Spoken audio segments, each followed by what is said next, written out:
जिनका देहभान संगम युग में खलास हो जाता है, वो प्रकृति के 3 गुणों से परे हो जाते हैं।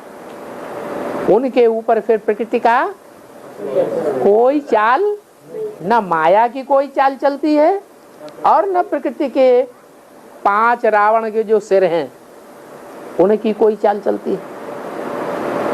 बाकी जो देह अभिमान में रहते हैं कुछ न कुछ, उनके ऊपर माया रावण की चाल चलती रहती है।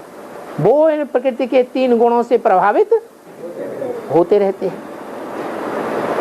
तो देखो,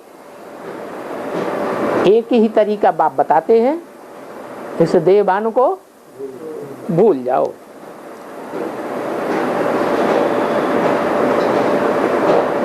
सत्युग आदि से ही आत्मा इस सृष्टि पर आती है और देहभान में गिरना शुरू हो जाती है, प्रकृति के चंबे में आ जाते हैं। भले प्रकृति सतो प्रधान होती है तो भी हमें बंधन में बांध तो लेती है ना, देह अभिमान के बंधन में।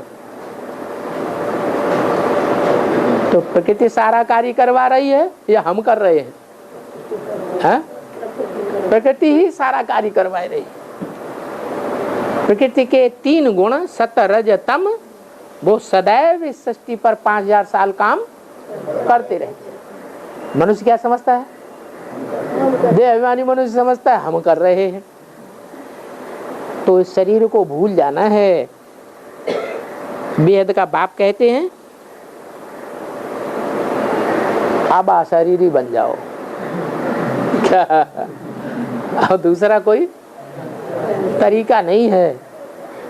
माया और प्रकृति को जीतने का दूसरा कोई तरीका नहीं है। न माया को जीत सकेंगे अशरीरी बने बिगर, और न प्रकृति के 3 गुणों को पार पा सकेंगे।